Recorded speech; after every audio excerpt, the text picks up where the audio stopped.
The divorce papers were already signed in his mind. He just wanted to make it a spectacle first. Julian Thorne, the tech world's newly crowned king, didn't just want to leave his wife Flora. He wanted to erase her. Standing under the crystal chandeliers of the Grand Plaza, he held his mistress's hand and laughed, calling his wife dead weight in front of the city's elite. He thought he was untouchable. He thought Flora was just a quiet, penniless woman he had outgrown. But Julian forgot one crucial detail: you don't bite the hand that secretly feeds you. He didn't know that the grey-haired man stepping onto the stage wasn't just a guest. He was the owner of the very ground Julian stood on, and he was about to turn the billionaire's empire into dust. The air inside the grand ballroom of the Pierre Hotel in Manhattan smelled of expensive perfume lilies and betrayal. It was the 10th anniversary of Thorne Enterprises, a night meant to celebrate a decade of innovation, and the man behind it, Julian Thorne. But for Flora Thorne, his wife of 12 years, the night felt less like a celebration and more like a public execution. Flora stood near a pillar, clutching a glass of sparkling water she had no intention of drinking. She wore a vintage midnight blue velvet gown. It was elegant, understated, and timeless everything her husband currently despised. Across the room, Julian was holding court. He looked every bit the billionaire titan, tall, sharp-jawed, wearing a bespoke Brioni suit that cost more than most people's cars. But his arm wasn't linked with Flora's. It was wrapped possessively around the waist of Sasha Miller, a 24-year-old influencer and brand ambassador for Thorne Enterprises. Sasha was a vision in sheer gold, a dress that shouted for attention, dripping in diamonds that Flora recognized from the company's corporate account. He's not even trying to hide it anymore. A hushed voice whispered nearby. Flora didn't turn. She knew the socialites of the Upper East Side were feasting on her humiliation. Julian caught Flora's eye across the room. He didn't smile. Instead, he smirked, whispered something into Sasha's ear that made the younger woman giggle and cover her mouth, and then he waved Flora over. It wasn't an invitation, it was a summons. Flora took a breath, steeling her nerves. She walked through the parting crowd, head held high. When she reached them, the circle of sycophants, board members, investors, and minor celebrities fell silent. Flora.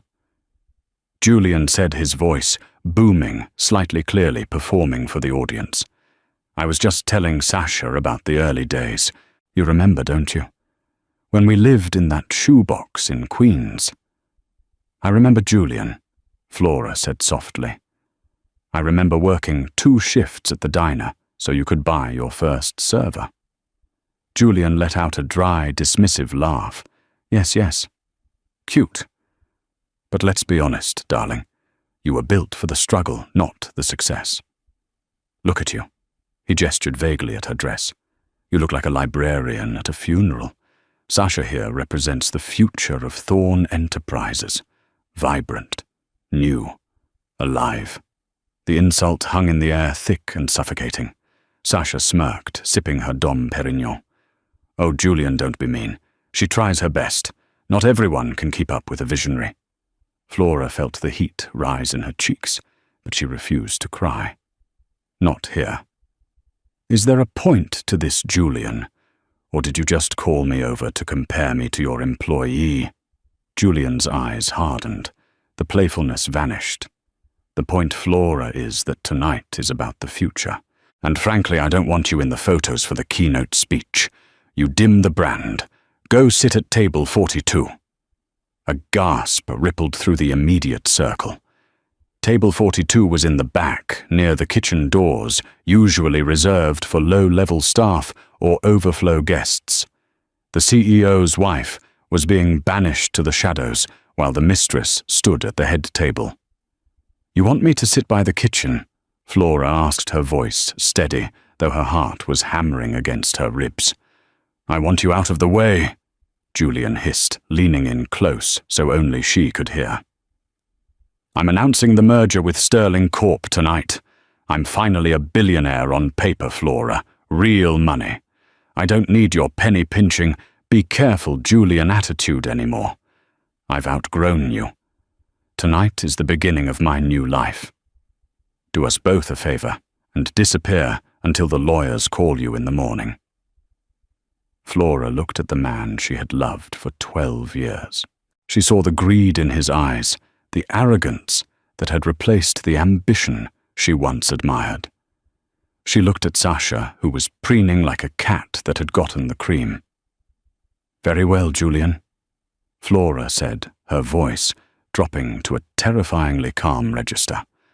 "I will go to table 42, but remember this arrogance is a debt that karma always collects with interest. Save the fortune cookie quotes for the diner." Julian scoffed, turning his back on her. "Come, Sasha, the photographers are waiting." As Flora walked away, navigating the sea of pitying glances, she didn't head to table 42 immediately. She stopped by the coat check, pulled a small secure phone from her clutch, a phone Julian didn't know existed, and sent a single text message. "It's time, Papa." He crossed the line. To understand the magnitude of Julian's mistake, one had to understand the lie at the center of his marriage. When Julian met Flora 12 years ago, she was indeed waitressing. She lived simply. She never spoke of family, implying she was estranged and poor. Julian, hungry and ambitious, liked that. He liked being the hero. He liked having a wife who was dependent on him, someone who looked at him like he hung the moon because he paid the rent. He never bothered to dig deeper. He never asked why Flora spoke 3 languages fluently, or why she knew exactly which fork to use at a 12-course dinner, or how she understood complex contract law despite having no formal degree he knew of. He didn't know that Flora was born Flora Vance. The Vances were not rich in the way Julian was rich. They didn't have Instagram accounts or appear on Forbes lists. They were the people who owned the ink Forbes was printed with. They were old money industrialists, land barons, the kind of wealth that whispered rather than shouted. Flora had left that world because she wanted to be loved for herself, not her father's empire. Her father, Magnus Vance, a man rumored to be able to crash a stock market with a phone call, had let her go on one condition: if he ever disrespects you, if he ever forgets your worth, you call me. For 12 years, Flora protected Julian. She used her inheritance anonymously to fund his first failing startups through shell companies. When Thorn Enterprises was nearly bankrupt 3 years ago, it was a miraculous investment from a generic holding company called V Corp that saved him. Julian thought he was a genius who attracted investors. In reality, he was a husband whose wife was quietly paying his bills. Back at the gala, the lights dimmed. Flora sat at table 42. The tablecloth was slightly stained, and the draft from the kitchen was cold. She watched the screens illuminate with a montage of Julian's achievements. Suddenly the ballroom doors swung open with a heavy thud, interrupting the intro music. It wasn't a loud entrance, but it was a commanding one. A group of 4 men walked in. They were dressed in suits that made Julian's Brioni look like off-the-rack polyester. At the center of them walked a man in his late 60s. He had steel-grey hair, swept back, a neatly trimmed beard, and eyes that looked like chips of ice. He walked with a cane topped with a silver wolf's head, but he didn't lean on it. He carried it like a weapon. The security guards, usually aggressive, stepped aside instinctively.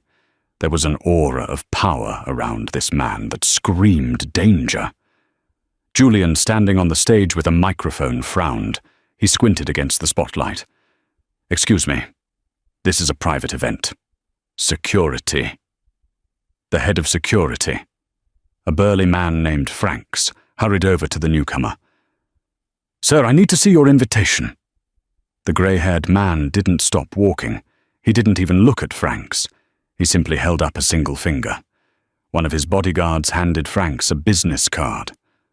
Franks looked at the card, his face drained of colour. He immediately stepped back, bowing his head, and spoke into his radio. "Stand down! Let them through! Repeat, stand down!" Julian's irritation grew. This old man was stealing his thunder. Sasha tugged at Julian's sleeve. "Who is that? Why is everyone staring at him?" "I don't know," Julian muttered into the hot mic. "But he's about to be thrown out." The stranger continued his long walk toward the stage. But then he deviated. He didn't go to the VIP section. He didn't go to the bar. He walked straight to the back of the room through the shadows until he reached table 42. The entire room turned, craning their necks. The music had stopped. The silence was absolute. The man stopped in front of Flora. He looked at the kitchen doors, then at the stained tablecloth, and finally at his daughter. His eyes softened just for a fraction of a second before hardening into diamond-edged fury as he looked back towards the stage. "You kept your promise, Papa," Flora whispered, standing up. Magnus Vance took his daughter's hand and kissed it gently. Then his voice, deep and gravelly, carried through the silent ballroom without the need for a microphone. "I told you, Flora. You cannot build a castle on a swamp. Eventually the mud shows through." Julian, losing patience, barked from the stage. "Hey, old man, you're disturbing my wife, ex-wife. If you're looking for a handout, the soup kitchen is 3 blocks down. Get out before I have you arrested." Magnus slowly turned toward the stage. A terrifying smile played on his lips. It was the smile of a predator watching prey walk into a trap. "Arrested." Magnus chuckled a low sound that sent shivers down the spines of the board members who recognized him. "Mr. Thorne, I suggest you check who owns the mortgage of this hotel before you try to evict me. And while you're at it, check the name on the deed of the building your headquarters resides in." Julian laughed nervously. "I own my headquarters. I built it." "You built the walls," Magnus said, beginning to walk toward the stage, Flora on his arm. "But I own the land. I own the debt. And as of 10 minutes ago, I own the bank that holds your personal loans." Sasha whispered frantically. "Julian, who is he?" Julian's arrogance wavered. He looked at his CFO, who was frantically typing on a tablet in the front row. The CFO looked up his face, pale, and mouthed one word. "Vance." Julian froze. He knew the name Vance. Everyone in finance knew the name Vance. They were the invisible gods of the market. But why was a Vance walking arm in arm with Flora? The diner waitress from Queen's Magnus stopped at the foot of the stairs leading to the stage. He looked up at Julian like a judge looking at a convicted man. "You invited the world to watch your success, Julian," Magnus said calmly. "So let them watch. But first, get that harlot off my stage. You are standing next to my daughter's inheritance." The silence in the Pierre Hotel ballroom was heavy, the kind of silence that precedes a natural disaster. Julian Thorne stood on the stage, the microphone gripping his hand like a lifeline. He was sweating now, the heat of the stage lights suddenly unbearable. He looked down at Magnus Vance, the man he had just insulted, the man who claimed to hold the leash to his entire existence. Julian's ego inflated by years of yes men, and magazine covers refused to deflate instantly. He forced a laugh, a brittle cracking sound that echoed painfully through the speakers. "Ladies and gentlemen," Julian stammered, addressing the stunned crowd, "I apologize for this interruption. It seems we have a senile crasher. Security, I pay you to keep the riffraff out." But the security team didn't move. In fact, Franks, the head of security, was currently handing Magnus a bottle of water. "Franks!" Julian screamed, his voice breaking. Remove him. Magnus didn't even look up. He was busy adjusting the cuff of his jacket. Franks works for the hotel, Julian, and the hotel, as I mentioned, belongs to the Vance Group. You are currently trespassing on my stage. Sasha Miller, realizing the shift in power, tried to salvage the situation. She grabbed the microphone from Julian's hand. Listen here, you old creep. Do you know who we are? We are Thorn Enterprises. We are trending #1 globally right now. You can't just walk in here and... Sasha, be quiet. Flora's voice cut through the air. It wasn't a shout. It was a calm, melodic command. Flora stepped forward, leaving her father's side, to stand at the base of the stairs. She looked up at the woman wearing her diamonds holding her husband. You are trending, that is true, Flora said, her voice projecting clearly. But not for the reasons you think. Flora pointed to the massive LED screen behind Julian, which was supposed to be displaying the merger logo. The image flickered. The logo dissolved, replaced by a live feed of the ballroom itself. But it wasn't just a camera feed, it was a stream interface. YouTube Live, 1.2 million viewers. Comments scrolling too fast to read. You see, Julian, Flora said, I knew you were going to try to erase me tonight. I knew you'd try to make me look small so you could feel big. So I decided to let the world see the real you. I've been live streaming from my brooch since I walked in. Julian's face went ghastly white. He stared at the screen. The comments were brutal. Did he just call his wife dead weight? That's Magnus Vance. The tech king is toast. Look, Team Flora. You set me up, Julian roared, pointing a shaking finger at her. You planned this, you deceitful little... Deceitful... Magnus interrupted, his voice booming like thunder. He struck the floor with his cane, the sharp clack silencing Julian instantly. You speak of deceit, you who funded your visionary lifestyle on loans you never intended to repay. You who treated my daughter, a woman who gave up a dynasty to support a pauper like garbage. Magnus began to ascend the stairs. He moved slowly, deliberately. Every step was a nail in Julian's coffin. You thought Flora was poor because she was humble, Magnus said, reaching the top of the stage. He towered over Julian despite being inches shorter. His presence was mountain-like. She wanted to build something real with you. She wanted a partnership based on love, not net worth. And what did you do? You took her kindness for weakness. Julian backed away, bumping into Sasha. I didn't know. How could I know? She never told me. Because she was testing you, you fool, Magnus spat. And you failed. You failed every single day for 12 years. But tonight was your final exam. And you got a 0. Magnus turned to the crowd, his eyes scanning the terrified board members. For those of you holding Thorn Enterprises stock, I suggest you sell. Now. Before the market opens tomorrow. You can't destroy my company, Julian shrieked, grabbing Magnus's lapel. It was a mistake. Before Julian could blink, one of Magnus's bodyguards was on the stage. With a blur of motion, Julian was in an arm lock, forced to his knees. The gasp from the audience was audible. Don't touch the suit, Magnus said, calmly brushing off his lapel. It's Italian silk. It costs more than your mistress's dignity. Sasha let out a cry of indignation. How dare you, Julian, do something? Julian, pinned to the floor, face pressed against the stage he had built, wheezed, Let me go! I'll sue you! I'll sue everyone!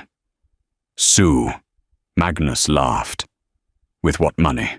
The money in your Cayman accounts. The money in the Swiss vault. Julian froze. His eyes bulged. Oh yes, Magnus whispered, leaning down so his face was inches from Julian's. I know about the offshore accounts, Julian. I know about the skimming. I know everything. And do you know why? Magnus stood up and gestured to the giant screen again. Because Flora wasn't just your wife. She was your bookkeeper. She just never told you she was also a forensic accountant. The revelation hit Julian like a physical blow. Flora. His quiet, mousy Flora, who he thought spent her days gardening and reading romance novels. She was the one who balanced the books. No. Julian whispered dust from the stage floor sticking to his lips. That's impossible. My CFO handles everything. Your CFO, Flora said, walking up the stairs to join them on stage, has been sending me copies of every transaction for 5 years. He knew who I was. He knew that if he didn't cooperate, his license would be revoked, and he'd never work in finance again. Flora pulled a small remote from her clutch. She clicked it. The screen behind them changed again. This time it wasn't a live stream. It was a spreadsheet, a massive, detailed, damning spreadsheet titled Project Vanity, Misappropriated Funds. The text was large enough for the back of the room to read. Item 1, $450. Marketing consulting. Recipient, Sasha Miller. Personal account. Item 2, $2.1 million. Server upgrades. Recipient, Caribbean Shell Corp. Julian Thorne, personal. Item 3, $150. Corporate housing. Reality penthouse lease for Sasha Miller. A ripple of shock went through the room. The board members were on their feet. The investors were shouting. This wasn't just drama. This was federal crime territory. This was embezzlement.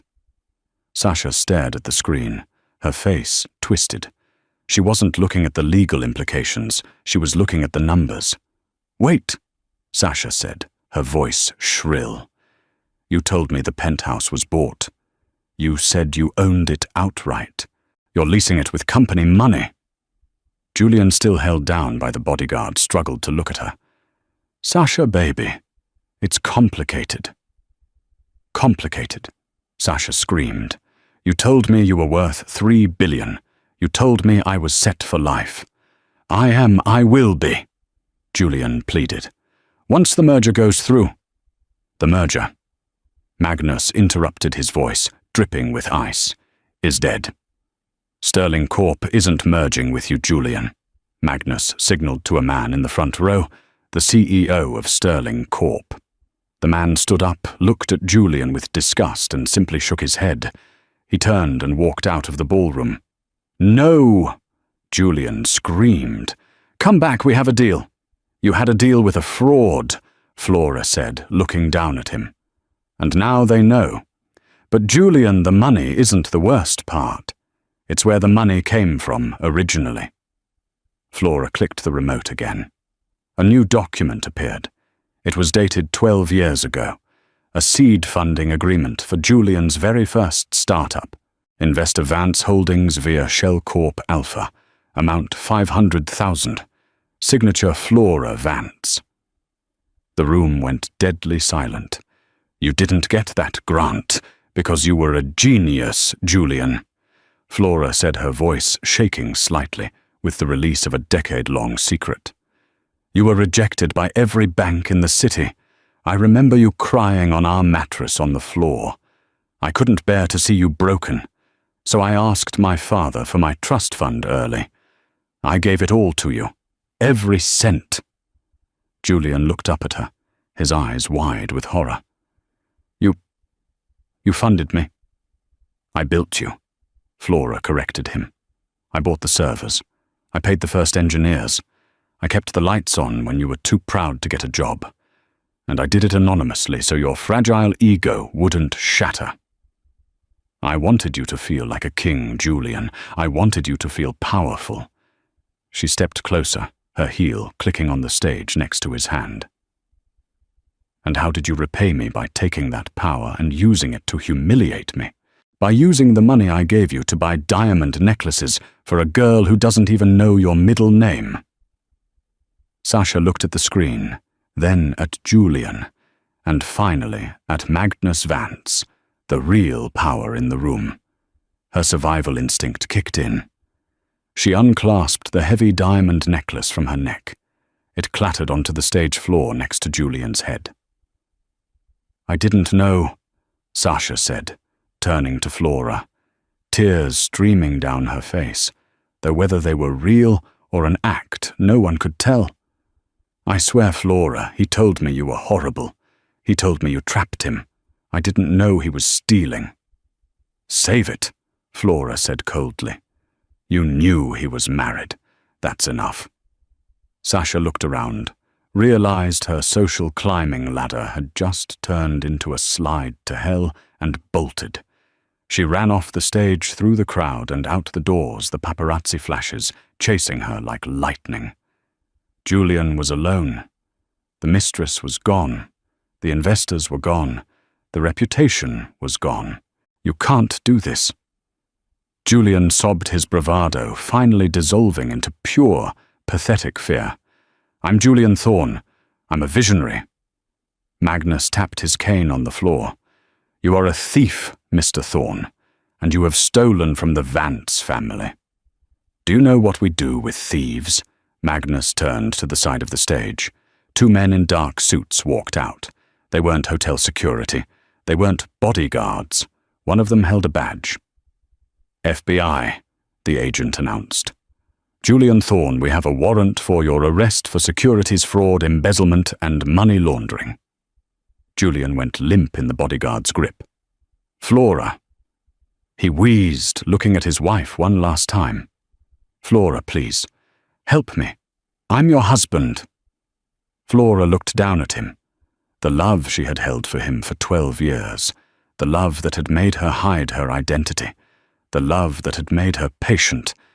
It was finally completely gone. You're not my husband, Julian, she said, turning her back on him. You're just a bad investment, and I'm liquidating my assets.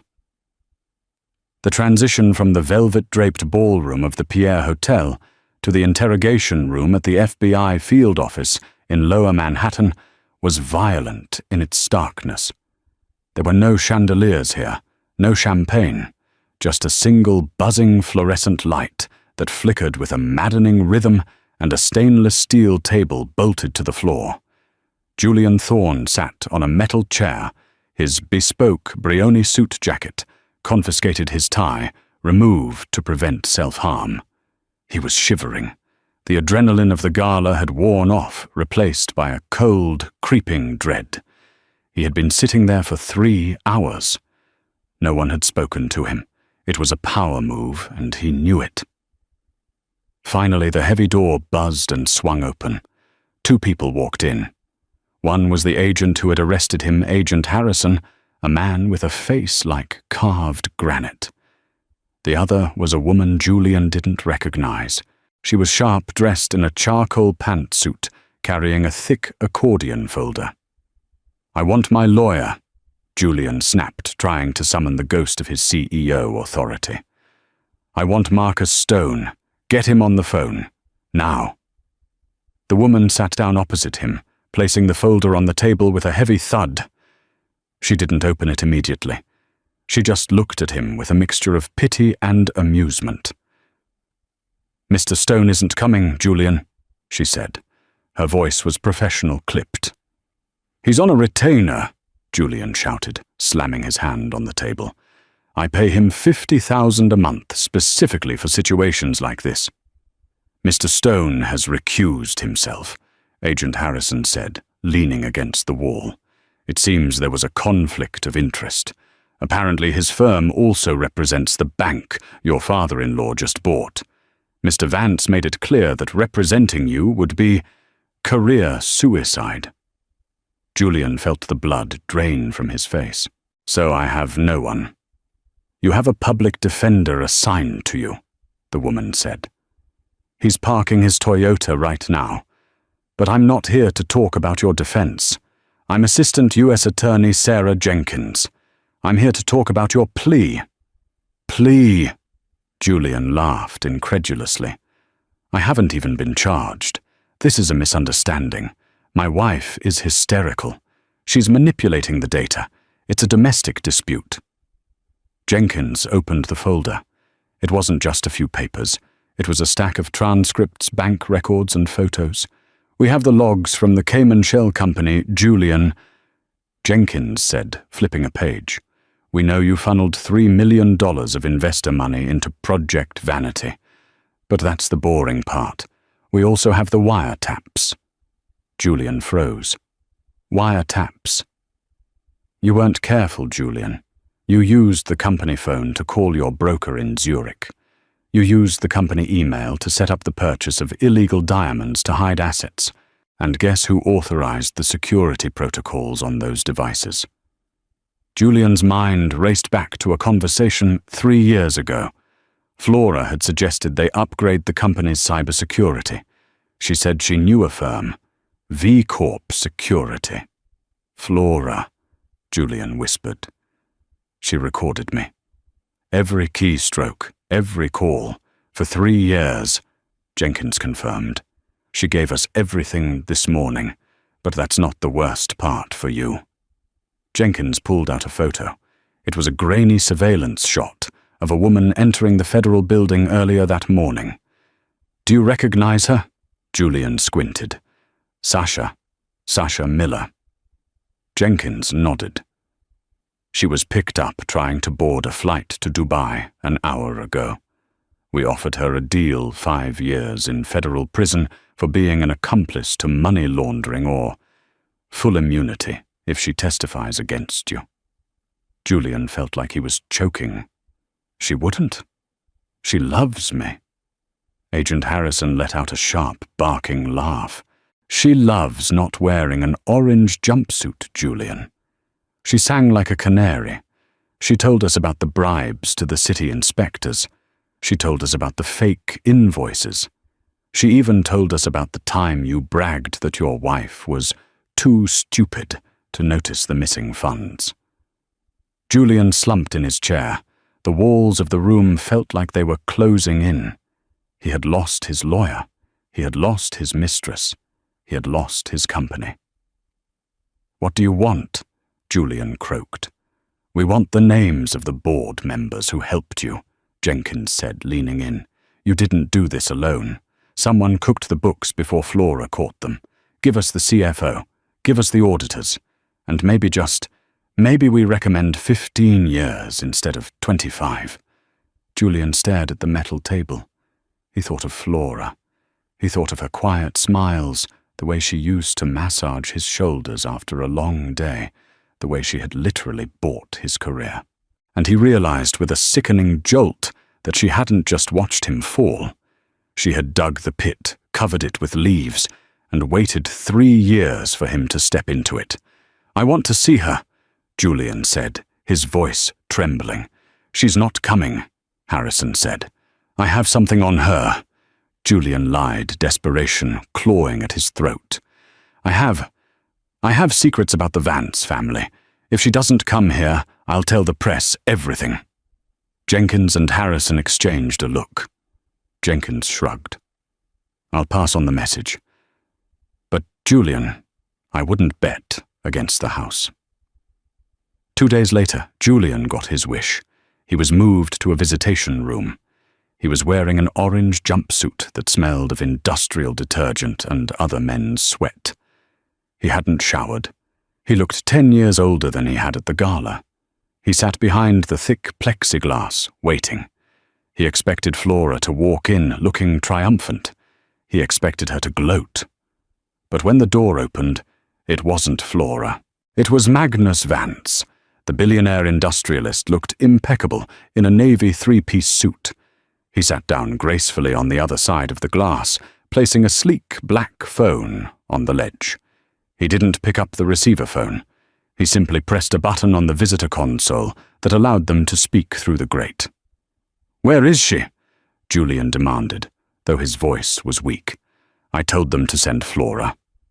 Flora is busy, Magnus said calmly. She is currently meeting with the shareholders of Thorn Enterprises, or rather what's left of it. She is orchestrating a hostile takeover of the remaining assets. That's my company, Julian spat. It was never your company, Magnus corrected him. It was a toy my daughter bought you, and now she is taking it back to the store. Julian leaned into the glass, his eyes bloodshot. I told the feds I have dirt on you, Magnus. I know about the lithium deals in Nevada. I know about the unions you crushed in the 90s. If you don't get me out of here, I will sing." Magnus stared at him. For a long moment, he didn't speak. Then a slow, terrifying smile spread across his face. "Julian, you really are a novice," Magnus said softly. "The lithium deal's public record. The unions settled in court 20 years ago. We are Vances. We do not hide our sins. We pay for them and move on. You, however, tried to hide yours." Magnus tapped a finger on the glass. "But since you threatened my family, I decided to bring you a gift." Magnus pulled a folded newspaper from his jacket pocket and pressed it against the glass. It was the New York Times. The headline read, "The Fall of the Tech King Mistress Reveals Toxic Culture at Thorn Enterprises." Below it was a picture of Sasha Miller looking tearful and sympathetic in a press conference. "Sasha is writing a book," Magnus explained casually. "She's calling it The Gilded Cage. She claims you manipulated her, groomed her, and forced her to accept the gifts. The public loves her. She's already been offered a reality show." Julian shook his head violently. "That's a lie. She begged for those diamonds." "Does it matter?" Magnus asked. "The narrative is set. You are the villain. She is the victim. And Flora more sohua." Magnus flipped the newspaper to the business section. "Flora Vance steps out of the shadows, the billionaire heiress who saved a company. Flora is the hero," Magnus said. "She has pledged to liquidate your personal assets, the cars, the penthouse, the watch collection, and use the funds to pay back the employees you fired last month to boost your stock price. She is St. Flora now." Julian felt a physical pain in his chest. Everything he had built his image, his wealth, his ego was being systematically stripped away and given to the people he despised. "Why?" Julian whispered. "Why go this far? Why not just divorce me?" Magnus leaned forward, his grey eyes piercing through the glass. "Because you didn't just cheat on her, Julian. You diminished her. You made her feel small to make yourself feel big. You took a woman of brilliance and treated her like an accessory, and then you humiliated her in front of the world." Magnus stood up, smoothing his suit. "We Vances believe in karma, Julian, but we don't wait for the universe to deliver it. We deliver it ourselves." "Wait." Julian panicked, realizing this was the last lifeline. "Please, I'll sign whatever you want. I'll plead guilty. Just, can you get me a better prison minimum security? Please, Magnus, I won't survive in here." Magnus looked at the man who had called his daughter dead weight. He looked at the fear in his eyes. "You're a resourceful man, Julian," Magnus said coldly. "You started from nothing. Consider this a chance to do it all over again." Magnus turned and walked toward the door. "Magnus!" Julian screamed, slamming his fists against the glass. "Magnus, tell Flora I love her. Tell her I'm sorry." Magnus paused at the door. He didn't turn around. "She knows you're sorry, Julian. She just doesn't care anymore." The heavy metal door clanged shut, leaving Julian alone with his reflection in the glass. He looked at himself. The orange jumpsuit, the messy hair, the desperation. For the first time in 12 years, he saw exactly what Flora had seen at the gala. He saw a fraud. The winter in New York had been brutal, a relentless season of grey slush and biting winds that seemed to seep into the very bones of the city. But nowhere was it colder than inside courtroom 302 of the Thurgood Marshall United States Courthouse. It had been 6 months since the glittering disaster at the Pierre Hotel. 6 months since Julian Thorne had stood under crystal chandeliers, a glass of champagne in hand, and declared himself a king. Now the courtroom smelled of damp wool floor wax and the stale, nervous sweat of the accused. The gallery was packed to capacity. It was a sea of onlookers that included bitter ex-employees, sharks from Wall Street, and the relentless press corps, their pens poised like daggers. They were all there to witness the final act of the tragedy, the sentencing of the tech king. Julian sat at the defendant's table, his posture slumped. The transformation was shocking. Gone were the bespoke Italian suits that cost more than a mid-sized sedan. In their place, he wore a generic, ill-fitting charcoal suit provided by his public defender, a polyester blend that scratched at his neck. His hair, once thick and artfully styled, was thinning rapidly grey patches, claiming the temples. He had lost 20 pounds, his face gaunt and hollow, his eyes darting around the room with the frantic energy of a trapped animal. He wasn't listening to his lawyer, a beleaguered man named Mr. Henderson, who was shuffling papers with resigned exhaustion. Julian was too busy scanning the faces in the crowd behind him. He was looking for a savior. She has to come. Julian thought, his mind racing in circles. Flora always fixes it. She's angry, sure. She has a right to be. But she won't let me rot. She loves me. 12 years doesn't just disappear. His delusion was the only thing keeping him upright. He convinced himself that this was all a theatrical performance, a lesson she was teaching him. Any moment now she would walk in, speak to the judge, pay the restitution, and they would go home. He would apologize. He would be better. All rise. The bailiff bellowed his voice, bouncing off the high mahogany walls. Judge Holloway entered. He was a man of severe features, known in the Southern District as the Hammer for his disdain for white-collar criminals. He took his seat, his eyes scanning the room, before landing heavily on Julian. "Be seated," Holloway commanded. Assistant U.S. Attorney Sarah Jenkins stood up first. She looked fresh, sharp, and victorious. "Your Honor, the government has proven beyond a shadow of a doubt that Mr. Thorne orchestrated a massive Ponzi scheme masked as a tech conglomerate. He defrauded investors of over $40 million. He destroyed the livelihoods of 300 employees. And he did it all to fund a lifestyle of grotesque excess." She paused, gesturing to Julian, as if he were a pile of refuse. "Mr. Thorne has shown zero remorse. Even in his interviews with the probation officer, he blamed market conditions and jealous rivals. He blamed everyone but himself. The prosecution recommends the maximum sentence." Julian flinched. Maximum sentence. The words echoed in his ears like a death knell. "Mr. Henderson," the judge asked. Julian's lawyer stood up, buttoning his cheap jacket. "Your Honor, my client is a first-time offender. He is a man of vision who got lost in the numbers. I'd like to speak," Julian interrupted, standing up abruptly.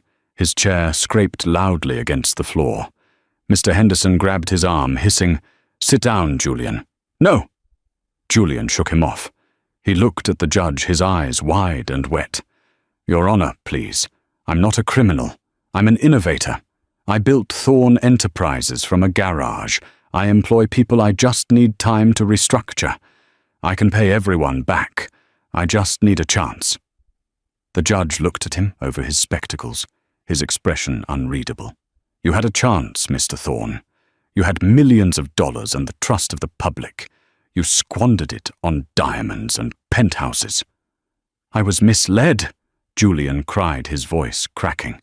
"My mistress, Sasha Miller, she manipulated me. She's the one who wanted the lifestyle I was a victim of." Boom! The heavy double doors at the back of the courtroom swung open with a resounding thud that cut Julian off mid-sentence. The air in the room seemed to change instantly. The murmuring crowd fell dead silent. Heads turned in unison. Flora Vance stood in the doorway. She was a vision of ice and steel. She wore a white structural suit that looked tailored to the millimeter, glowing softly under the courtroom lights.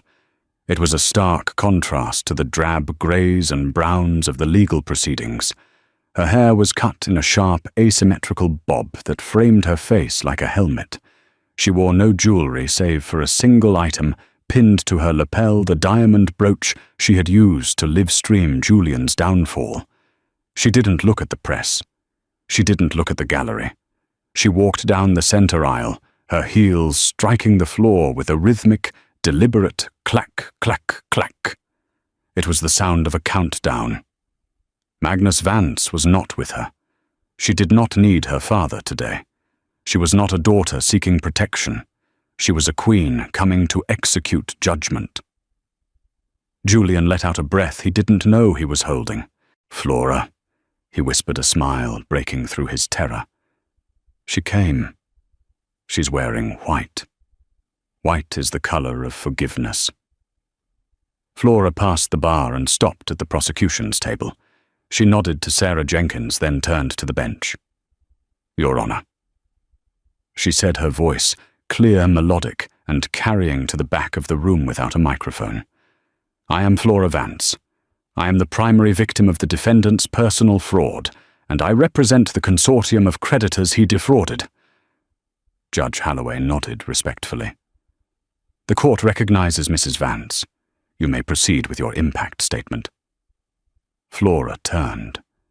Slowly, deliberately, she pivoted on her heel to face Julian. Julian's smile faltered. He searched her eyes for warmth, for a spark of the woman who used to make him tea when he had a cold, the woman who had held him when he cried about his first failed business. He found nothing. Her eyes were like the lens of a camera, observant recording, but utterly devoid of feeling. "Hello, Julian," she said softly. "Flora," he choked out.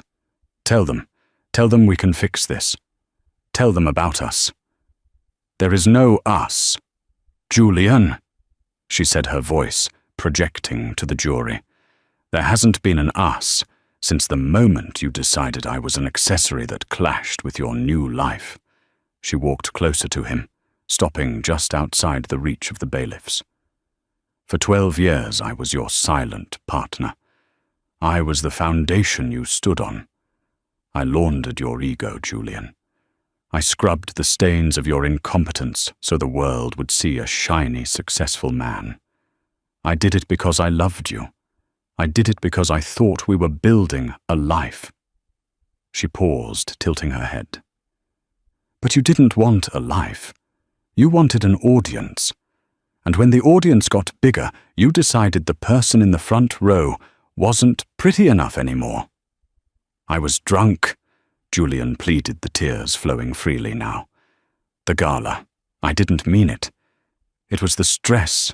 It wasn't the alcohol," Flora corrected him, her voice hardening. "It was the arrogance. You called me dead weight. You demeaned me before your mistress, a woman you bought with my inheritance. You thought I was weak because I was quiet. You mistook my patience for stupidity." She turned back to the judge, pulling a document from her sleek leather portfolio. "Your Honor, the defendant has spent the last hour begging for a chance to save his company and protect his legacy. I think it is important for the court to know the current status of that legacy." Judge Holloway raised an eyebrow. "Go on." Flora held up the document. "As of 9:00 a.m. this morning, I have successfully acquired all outstanding debt and assets of Thorn Enterprises through a blind trust. I am now the sole owner of the company." Julian's jaw dropped. The courtroom erupted in whispers. You bought it?" Julian gasped. "Flora, that's amazing. We can rebuild you and me." Flora let out a short, dry laugh. It was a terrifying sound. "You misunderstand, Julian. I didn't buy it to run it. I bought it to bury it."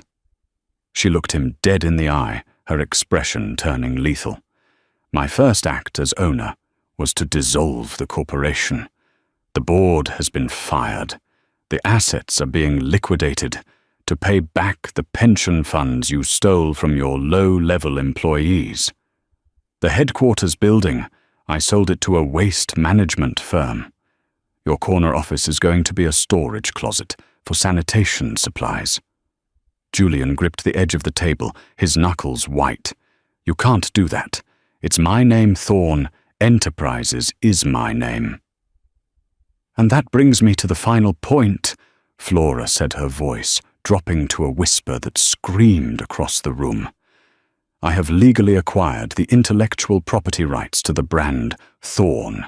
I am retiring it. I have issued a cease and desist on the use of the name. All signage is being removed as we speak. The website is down. The servers have been wiped." She leaned in her face, inches from the plexiglass divider. "By tomorrow morning, Julian Thorne Enterprises will not exist. In a year, no one will remember your logo. In 10 years, you will be nothing more than a cautionary footnote in business school textbooks about why you don't embezzle from your wife." She straightened up, smoothing her jacket. "You said I was dead weight, Julian. So I cut the cord. I am soaring. And you are finally free to sink." Flora walked away from him. She didn't look back at his shattered expression. She walked to the front row of the gallery and sat down, crossing her legs with the grace of a monarch. Julian sat frozen. It wasn't the prison time that broke him. It was this. The erasure. He wasn't just going to jail. He was being deleted from history. "Mr. Thorne, stand up," Judge Halloway barked. Julian stood swaying on his feet. He felt like a ghost. "Julian Thorne." The judge began, his voice grave. "You have engaged in a level of deceit and narcissism that is staggering even for this court. You betrayed the public trust. You betrayed your employees. And most egregiously, you betrayed the very family that sustained you." The judge picked up the gavel. "The court accepts the jury's verdict. I hereby sentence you to 25 years in a federal correctional institution." 25, Julian shrieked. "The guidelines said 20. You can't give me 25. I am adding 5 years for the obstruction of justice and the malicious concealment of assets," Halloway said coldly. "You are also ordered to pay restitution in the amount of $50 million. You are banned for life from serving as an officer of any public company." Bang! The gavel struck the wood block with the finality of a coffin lid slamming shut. "Remand the defendant into custody immediately." "No!" Julian screamed as 2 large U.S. Marshals moved in on him. "No, wait! Flora, help me!" The Marshals grabbed him by the arms. The cheap fabric of his suit bunched up as they hauled him back. He kicked and thrashed, all dignity gone. "I'm sorry," he wailed, his voice cracking into a sob. "I'm sorry, Flora. I love you. Don't let them take me. I'm a billionaire. I'm a visionary." Flora watched the spectacle from her seat. She didn't blink. She didn't flinch. She watched as her husband, the man she had given 12 years of her life to, was dragged through the side door, his fingernails scraping against the wood frame, his screams echoing until the heavy door clicked shut. The silence that followed was heavy. Flora stood up. The show was over. As she made her way up the aisle, the press swarmed.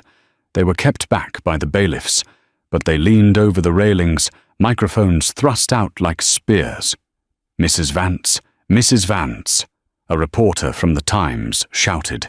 "You just decimated his company. You watched him get 25 years. Do you have any regrets? Do you feel any pity for him?" Flora stopped. She turned to the reporter. The camera flashes illuminated her face, catching the fire in her eyes. "Pity?" She asked the word, tasting strange on her tongue.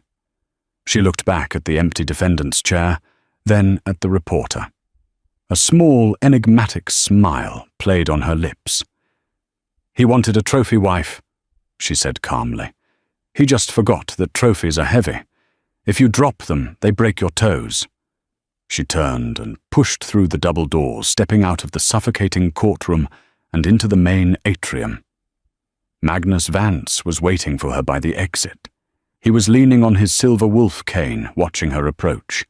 He saw the way she walked, shoulders back, head high, the weight of the last decade finally lifted from her spirit. "Is it done?" Magnus asked, his voice gruff but gentle. "It's done, Papa," Flora said. "And the company doggone," she replied. "I donated the remaining patent portfolio to a non-profit for young engineers. The rest is ash." Magnus smiled, linking his arm with hers. "Good. You know there's a board meeting at Vance Industries in an hour. We need a new CFO, someone who knows how to spot a liar." Flora smiled, and for the first time in years it reached her eyes. "I think I'm available," she said. Together they walked out of the courthouse doors. The storm outside had broken. The grey clouds were parting, revealing a piercing, brilliant blue sky. The air was cold, but it was clean. It tasted like freedom. And that, ladies and gentlemen, is the end of Julian Thorne. It's a brutal reminder that in the game of life, you never really know who is holding the cards. Julian thought his power came from his bank account and his title. He didn't realize that his true power was the woman standing quietly in his shadow. He made the classic mistake of confusing kindness with weakness. He thought Flora was fragile because she was silent. But as we just saw, silence isn't empty, it's full of answers. Flora didn't just get revenge. She executed a masterclass in corporate warfare. She didn't just break his heart. She erased his name.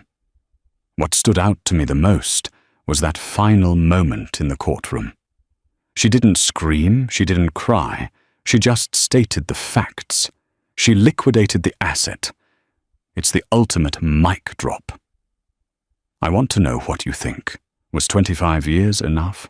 Or was the erasure of his legacy the real punishment? And if you were Flora, would you have decimated his company, or would you have kept it for yourself? Let me know your thoughts in the comments below. I read every single one. If you enjoyed this saga of betrayal and karma, please smash that like button. It helps the algorithm find more people who love a good justice story. And if you haven't already hit subscribe and turn on that notification bell. I have another story coming up next week about a gold-digging husband who tries to steal his wife's lottery winnings only to find out the ticket was never real. You won't want to miss it. Until then, stay sharp and remember, be careful who you step on, because they might be the ground holding you up. See you next time.